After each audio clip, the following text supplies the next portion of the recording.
This is Season 2 of the Off-Grid Wilderness Trapline series. It documents a full trapping season from our off-grid cabin in northern Maine. This documentary series is for educational purposes only. Tune in every night for new episodes from Season 2, The Trapline.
What is up, guys? Welcome to Season 2 of the Trapline.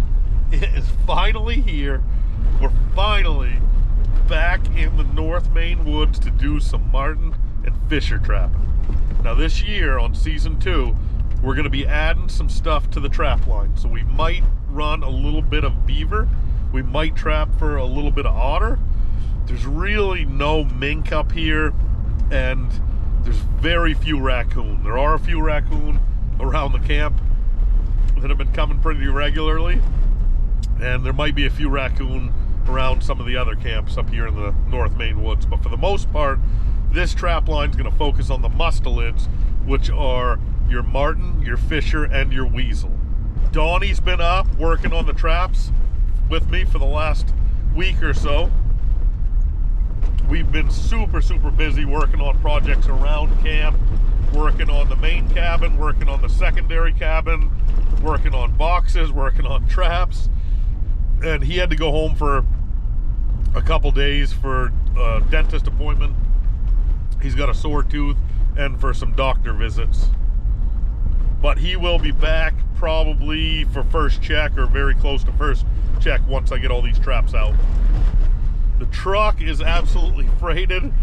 We're running a little bit more boxes this year. I built quite a few more boxes late summer, just to better specs than I had last year. I'm trying to get them all pretty much the same. I'm running primarily Belisle traps this year.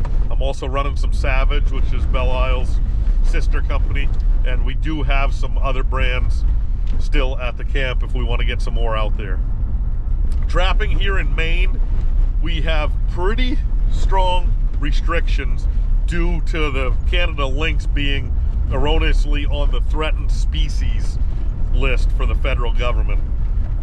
It's not a threatened species at all. The species is fine, it's viable, it's doing great in Alaska, it's doing great in Canada, it's doing great where it normally lives. It just, a couple of them come over the border, and it happens to be a federal border, so the anti-trappers got a hold of that and have made lawsuits and have just made trapping and regulating trapping for the government just a nightmare. So that being said, you'll notice my boxes are a little bit different than other states have to use.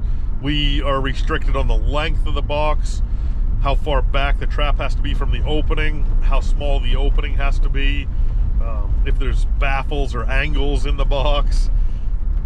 There's just a lot of restrictions. We're not allowed to use any traps that are larger than 5 by 5 for inches. So your 220s would have to be in a separate box with even more restrictions. So the standard straight box that you're going to see me setting for the most part are going to be for 5 by 5 traps. So I'm using the Belisle 120 Maxes and the Savage 5Fs. Goals this season on the Trapline are a little bit different than last year. Last year I was all fired up to see if I could still do it like I did back 20 years ago when I was younger and lighter and in better shape. And I was able to accomplish all the goals I set for last season. If you want to watch those, they're back on YouTube. Those are under season 1 of the Trapline, and this year is going to be season 2 of the Trapline. So goals for this season, as always, are to become a better trapper. I had a lot of misses last year where animals got in, they got the bait, they got out, or they fired the trap and there was no fur there. So this year I'm working on my triggers a lot differently. I'm working in some Connie pans, so that's a different style. I'm going to work on setting the triggers differently, whether that means upside down, split differently, or a little bit wider. Obviously, I'm going to tie my bait down a little bit better than I did last year. We had a lot of misses at the beginning of the season just because I'd forgotten that you got to really tie that bait down really well. So it's you know, every day you got to learn on the Trapline. Otherwise, there's no point in being on it. You know, every single day is different. Every day is an opportunity to become a better trapper and to learn more. Another goal is just to have fun with it. You know, I absolutely love trapping, that I stay competitive against myself and not against other people.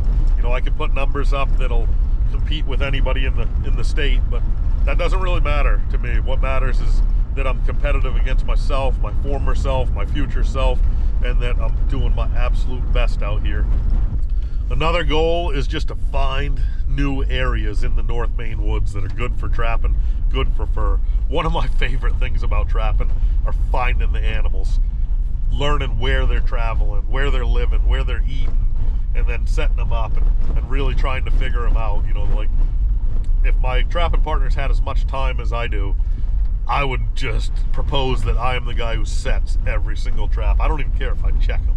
That's how much I love figuring out the animals and really trying to get ahead of them and find out where they live, where they travel, where they eat, what they're going to do next, and try to make that animal step in that 1-inch spot on the planet to where we can make a catch. I just love that so much. So I'm always looking for more areas, looking for new habitat, and trying to figure out, you know, the most I can get out of the land and the landscape. So those are some of the goals for the season this year. I'm telling you guys, I'm fired up. I think my first couple days on the Trapline, I'm going to be setting in as many new areas as I can. I've had a chance to do a little bit of scout, not a lot, just because I've been working so hard at camp, building that other building and finishing some stuff around camp and doing a lot of earthwork. And then I've had moose hunters in for 3 weeks. It's been a pretty much a revolving door at the camp. I've slept on the floor a few times because we've had too many people in there, more than we had for beds. I think I just did the final count and I'm up to 26 different people have stayed there in the month of October. So it's been pretty crazy, and I'm as much as I love people and I love the people that were there, I'm really looking forward to some alone time and some time to focus on the trap line, and focus on the woods, and focus on myself. Thanks for tuning in, guys, for season 2. I hope you enjoy it as much or more than season 1 if you watched that. If you're a new viewer to the channel, welcome. Some things you can expect from this channel are a lot of hard work, a lot of passion towards trapping, working as hard as I can to catch these animals with as much respect and dignity for them that I possibly can. All right, first set of the year. Let's set it up on this hummock right here.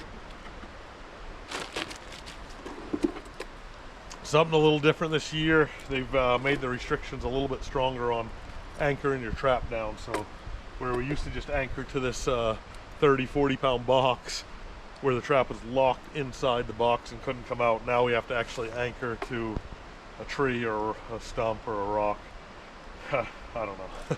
I'm not really going to get into too much of that, but we got some people in the state that I don't think ever get out of the office very much. Most of these traps I thought I'd set already.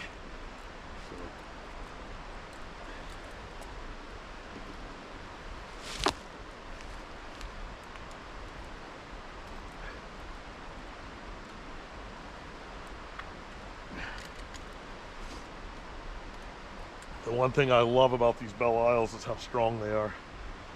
And I think that shorter spring adds to the strength and adds to the killing power once it snaps.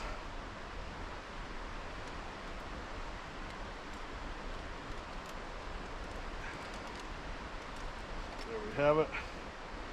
Plenty of room on the triggers. They're bent back a little bit.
First one of the year. It takes a little while as you get going, and then all the added restrictions take even longer. So, but there it is right there. Safeties are off. Trap is secured to a tree. There's locking points on both sides of that opening. Trap's in there secured. The bait is wired. My friends back home wrote some stuff on some of my boxes, so that even tells you where to enter. And it's on a little bit of a high spot next to this river. There's a beautiful river down here with a bunch of waterfalls. There's some elevation here. I'll show you guys that a little bit closer, but I'm in a buffer, so even if they do come in here and cut this and whack this, they shouldn't hit the box because it's in a buffer zone. So hopefully they don't cut inside a buffer zone. But yeah, there's the first one. Let's hope for some activity.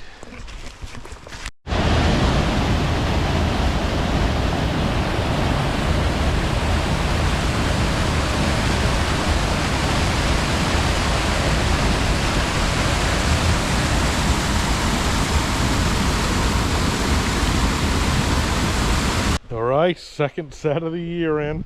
This one's just going to be on this log right here. Got a square entrance. Tried to do a little bit lower spot in the log, so they have a little bit more room to get in. Different locking mechanism on this box, and it is secured to that log just in case a Sam Squatch gets in it, and is big enough to carry away that entire box with the trap that's secured and locked inside of it.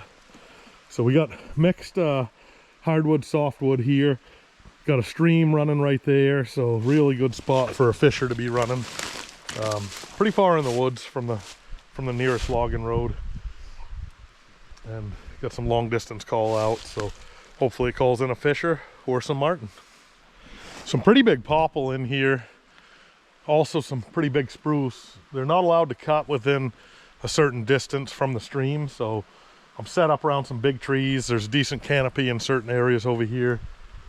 And there's actually some pretty decent woods even outside the buffer, so I got a feeling they're going to be coming in here and cutting this, so I'm trying to catch some fur before they get in here. I saw a tree that actually fell over, and you know, I'm pretty sure that the policy for some of these logging companies are, if a tree ever falls over and dies, then at least one person gets fired.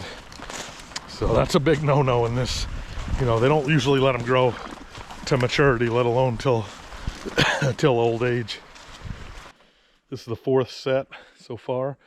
Got really nice dark woods here with a canopy. Whenever I get home and watch the footage with a GoPro, it just draws in so much light that it doesn't ever do it justice with how dark the woods are. But it's pretty dark in here. You can't really tell, but there's a pretty good canopy, believe it or not. I'm in a cedar swamp, and this is the type of stuff you want to look for when you're looking for marten. Fisher will hunt through here.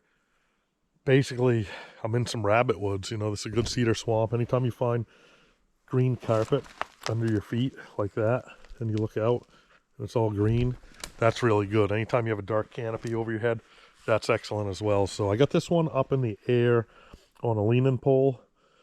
That's going to be still very active even with, you know, four foot of snow. I got some long distance call. I'm going to put my lock on the top. The trap is secured to the log, and the bait is secured in the back of the trap. This one's a Savage 5F. It's got that weird trigger with a double trigger on it. I don't know. Maybe I'll give a look through so you can see what the marten or fisher will see. But that's I kind of bend those triggers back and make it super inviting. The safeties are off right here, and then my bait is securely wired in the back of that box. So that's how I'm making my sets this year. Not a whole lot different than last year. This time at the beginning, first day, I'm remembering to wire my bait in. Last year I forgot, and I had a whole lot of misses where they got to the bait, or weasels pulled the bait into the trap, and then it fired and didn't catch the animal. So we're hoping to kind of get ahead of that this year. So, and then another trick that I do, A lot of trappers think this is a super secret, but everybody knows it is. I got some beaver bait too, some beaver meat, and the beaver's wiped on the log there. So there's no visual attractors here. We're not allowed any visual attractors.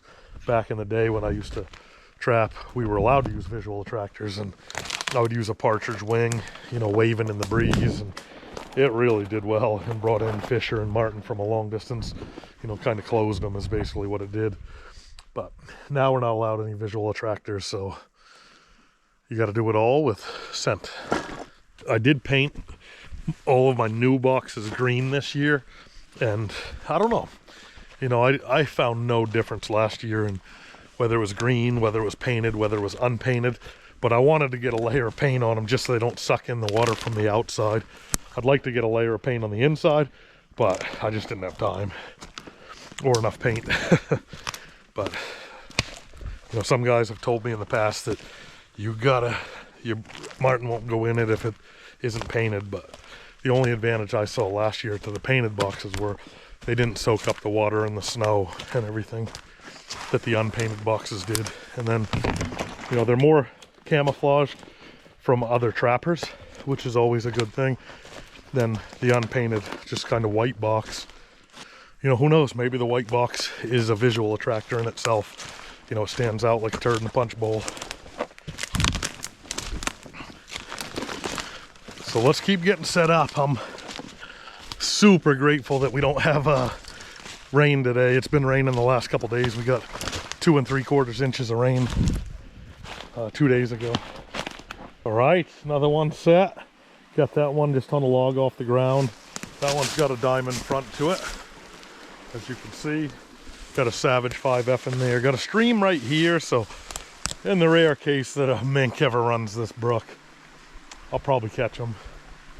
But brooks are always good. They have a lot of food for Marten and Fisher. You know, you got crayfish, frogs, brook trout, minnows, and then everything that lives goes to water. You know, so I never shy away from trapping around water when you can find it. Nice little brook.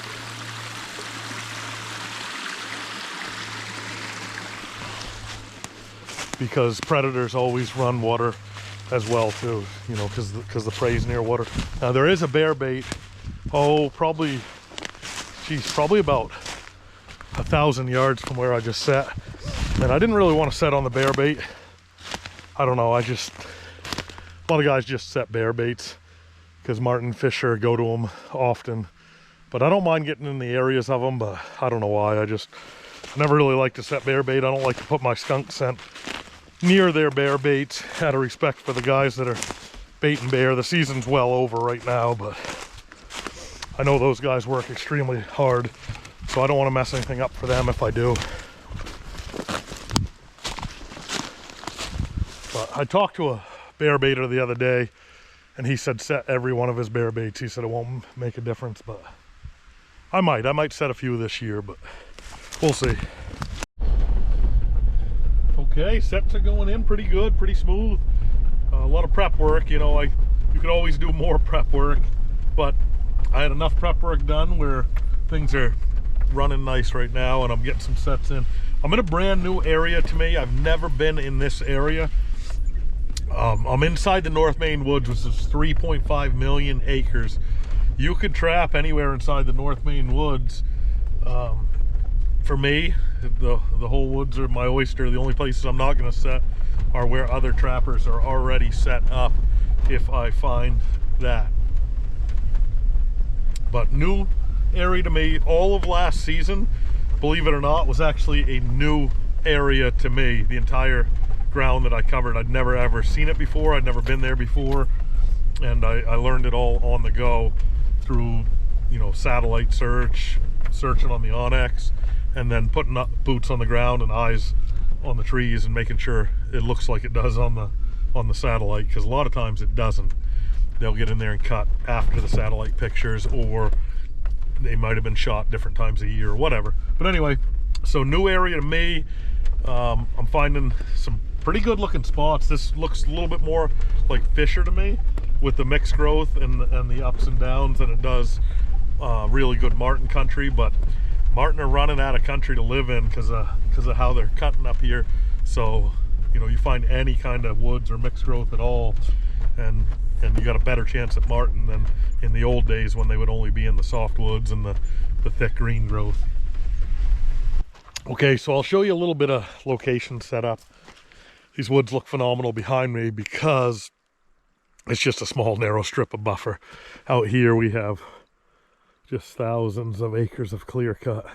There's a couple trees left on that ridge, but it's clear cut behind it and all the way around it.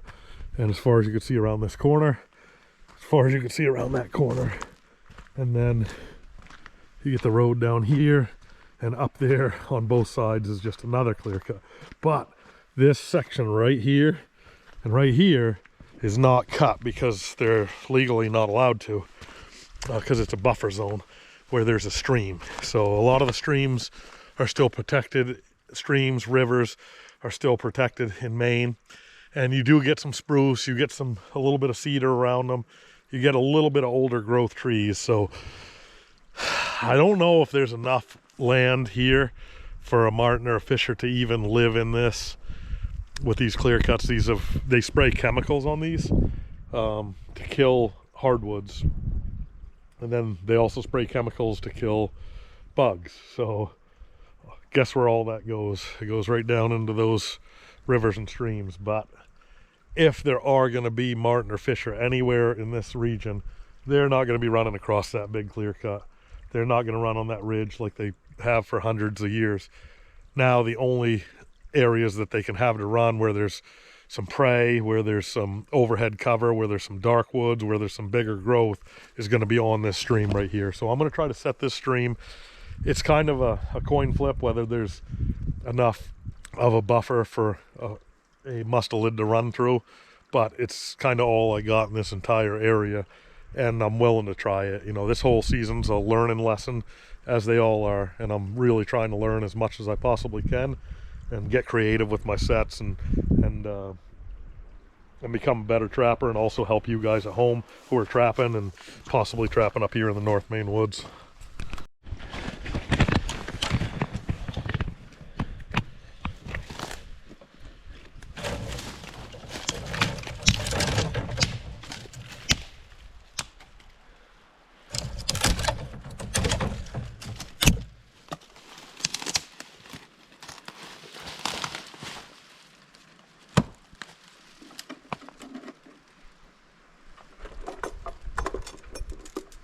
All right, we got a 120 Belisle Max.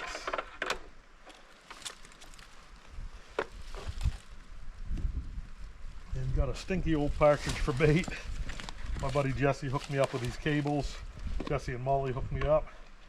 And also with some beaver meat that's been preserved. So we're gonna take a couple pieces of that beaver meat. They're kind of small pieces, but a handful of them make for a bigger piece, right? And we're gonna rub those like before the trap.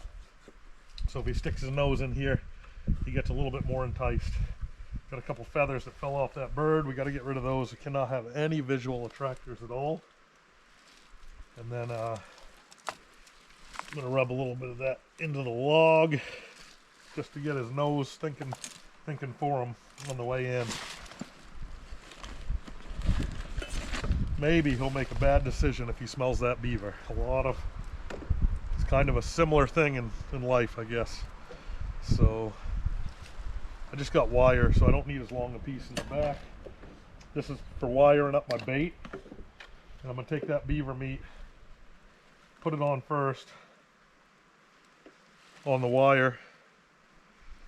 And this beaver meat will not freeze with the stuff that Jesse put on it.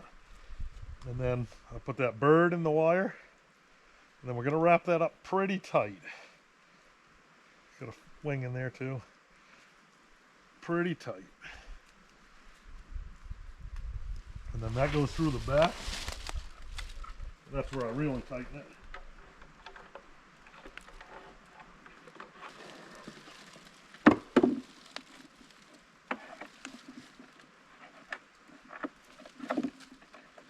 And if something managed to get by the trigger at all, then he's gonna have to really work that bait and maybe step back into that trigger.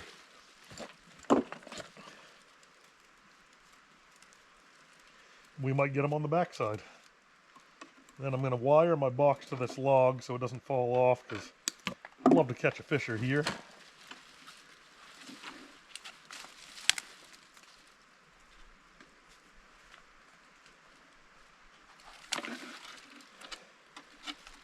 Oh, did I go a little too short? Oh, wow. Just barely touching. It was the perfect amount. Not long enough. But we can add to it.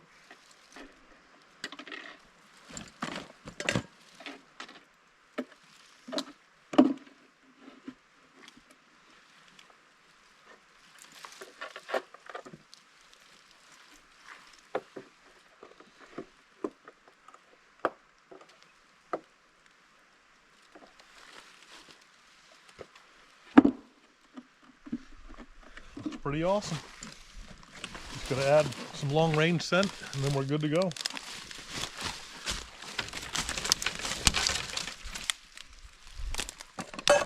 All right, so if a marten or fisher comes through this buffer, we're gonna catch him. And the big question is the if there. If he comes through anywhere, she's probably within a mile that way or a mile that way, we're gonna catch him here, because this is where there's the only woods left. So that's what we're gonna try to do. There's the set.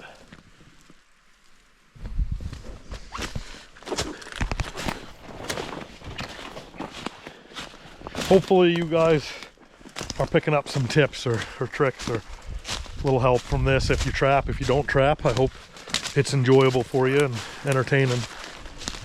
This is of just nothingness, just completely wiped out. Alright, we're good. Okay guys, got another set in. I'm pushing hard because it's starting to get late, it's starting to get dark. I made it to some really good woods where I trapped near this last year, and also ahead of me where I'm heading. It's hard to get in here. Trying to stay positive. Talking about these clear cuts and new cutting practices. I drove through 18 miles of just devastation where there won't be ever woods. It's not going to be any real woods ever again there. So try not to be negative on this channel. You know, maybe I'll get into that later on, but right now I gotta stay super positive, work as hard as I can, and do the best I can with what I have. All right, another one in. Beautiful on that log there. A pretty good dark woods here with a lot of green carpet underneath it. That's what I like. That's what I'm after. This is bedroom style material right here, guys. This is good stuff. So that ought to be a winner right there. Well, that's gonna do it for today, guys. On the trap line anyway. It's dark. It got dark in a hurry today.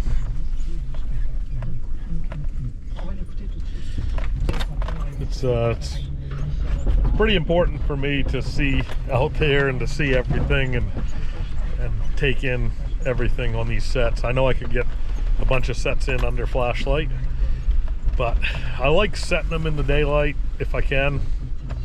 So I think I'll just pick up and start a little earlier tomorrow morning.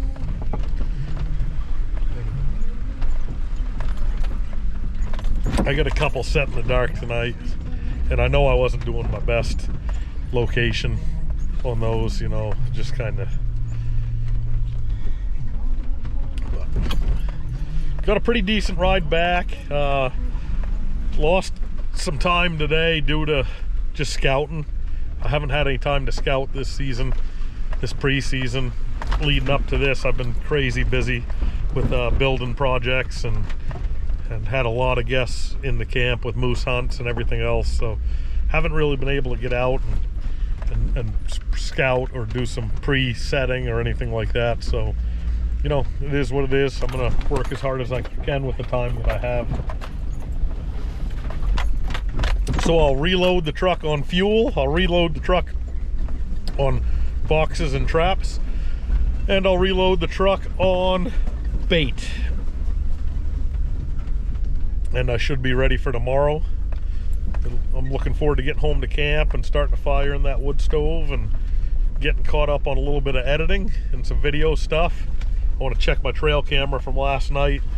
I had a visitor last night at the trail camera. It ate a bunch of the food, but it didn't eat all the food, so it makes me kind of wonder, you know, the raccoons have been coming every other night or every couple nights, and they clean up everything. There's 2 raccoons and one of them super fat. If you haven't seen those videos yet, I'll try to get those out pretty soon. But we've also had a marten in camp, and I haven't seen him since he got on the deck and got into all the mouse traps. I don't know if that scared him or got under his skin or what it did, but I found a mouse trap underneath the camp, so I think he ran off with one, whether he was carrying a mouse or whether it was on his foot or his snout or who knows what it was on. But hopefully that marten came back, so I'm excited to see that trail cam footage and get that reloaded for tonight. And it's always good to get back to camp at night.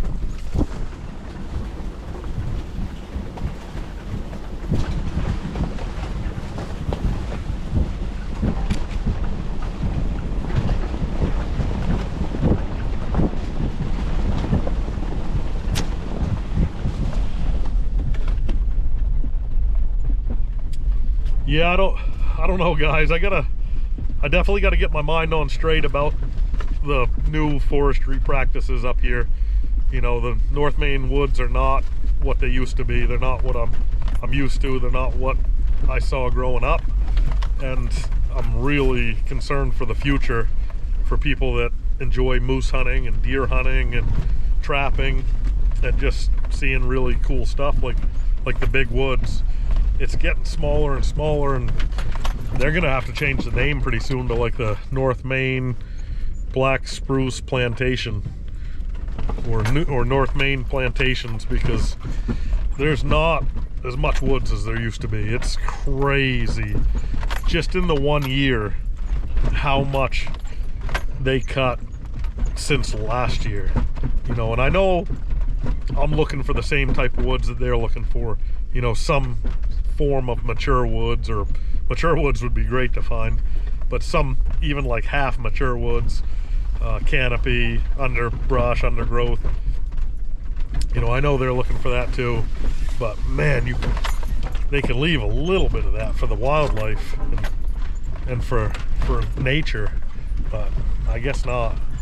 So I'm gonna try to stay positive. I'm gonna sleep on it tonight and really think it over tonight and get my mind on straight. You know, I don't own the land, you know, so do I have a right to say anything? I don't know. I don't know what the deal is with the state and the North Maine woods and how they handle logging and the logging operations, and I just don't know. So I got to do a little research and definitely got to get my head on straight.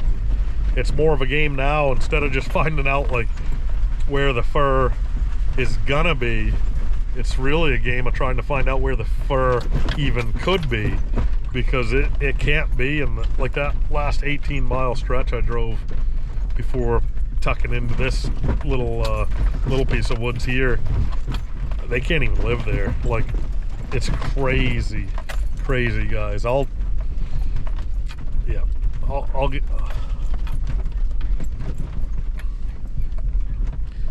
I'll wrap my head around it a little better.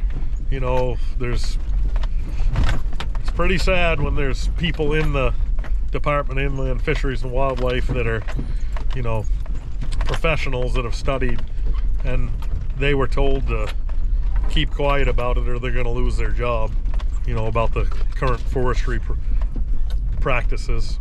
So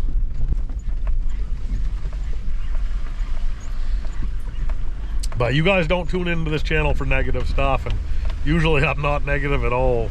I just was sick to my stomach after driving through and going to those spots where I found fur last year and found some really cool woods, and now it's just completely gone, you know, time after time after time today.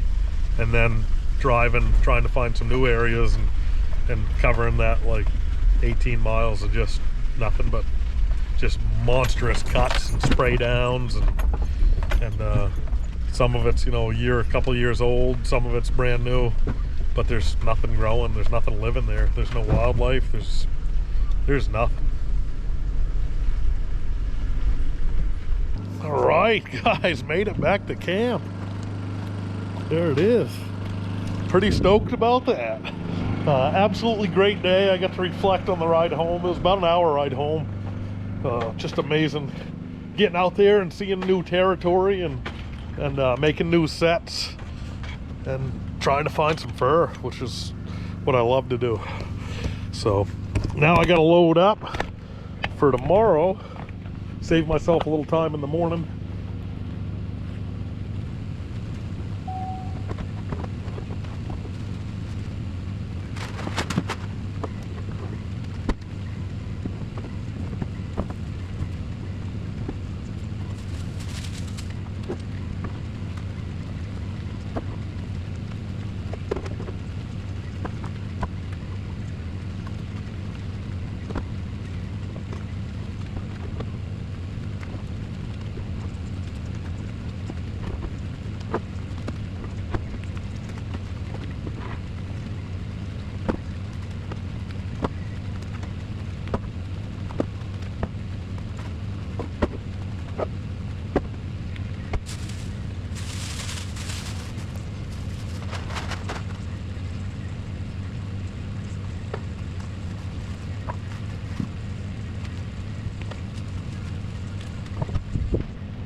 All right, well, that's fueling up. I'm gonna go pull the memory card off of my little bait station down here. I had a bird feeder going, but the raccoons took it over and a pine marten showed up.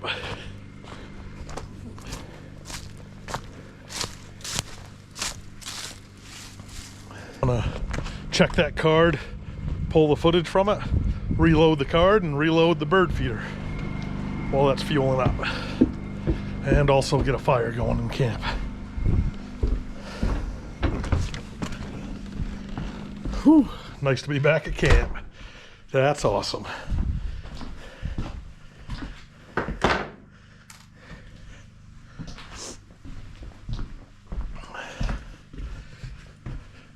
Yeah, absolutely great day out there, guys. Been a long time since I trapped.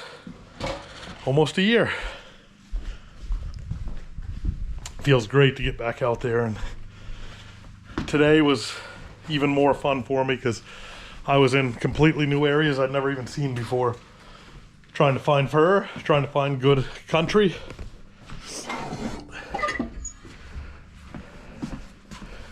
So let's see.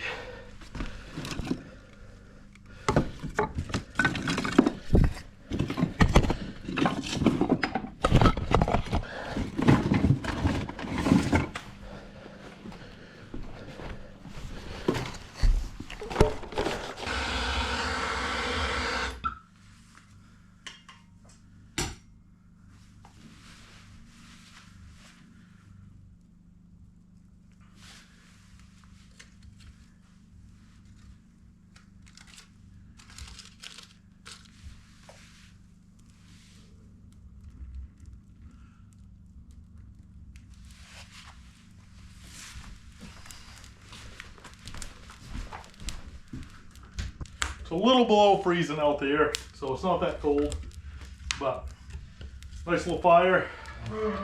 Keeps the chill away in here and keeps everything thawed out.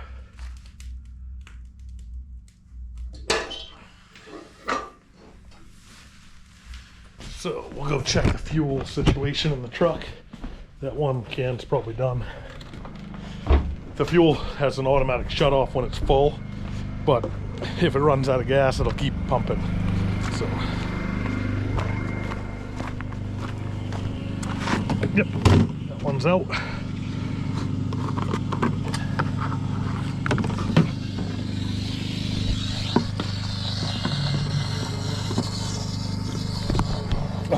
it doesn't fit in there.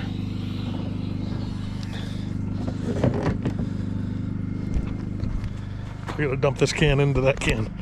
No worries. Once I get my camp work done, I'm gonna figure out what I'm gonna do for dinner, get that started, and start working on memory cards and editing footage and getting ahead of that too.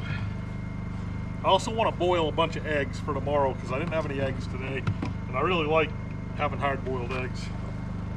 All right, that's filling up. All right, let's check the memory card from the feeder and see what's going on out there.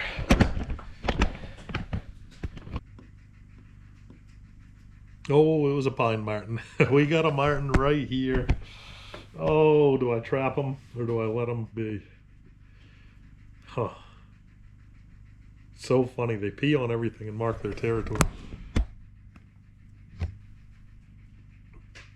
He didn't really eat much of it. Huh.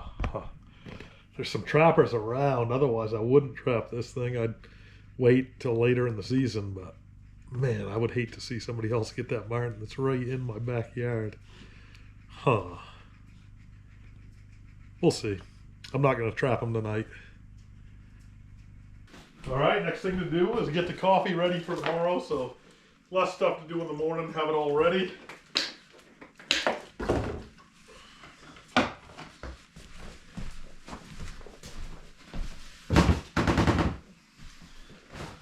Got a regular pot over here. We also got a Keurig this year. There was a big Prime Day sale. I don't use that as much, but I'm not really stuck on any brand of coffee or anything right now, so whatever people left is what I'm going to drink till it's gone. But do a full pot, 12 cups, and I'll take a couple cups for the road.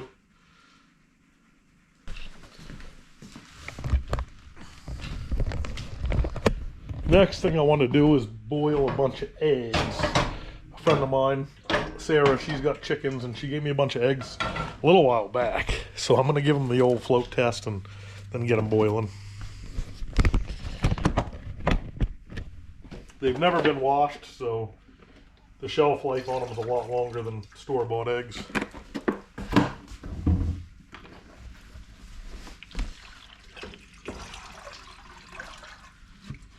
But if they float, they're no good. And then boil up a dozen eggs or so and have those in the truck. They make awesome meals or snacks or protein shots. Guess we're throwing the guns in the truck tomorrow. It's opening day of deer season too, and also partridge season. All right, we got them in there boiling. We had 2 floaters. You gotta watch for floaters. They say if they float, they're bad because they're full of gases or have already gone bad or broken down. I don't really know, but we got that many to eat that aren't floating. Got 2 that are floating, so we're not gonna eat those. We'll feed them to the raking.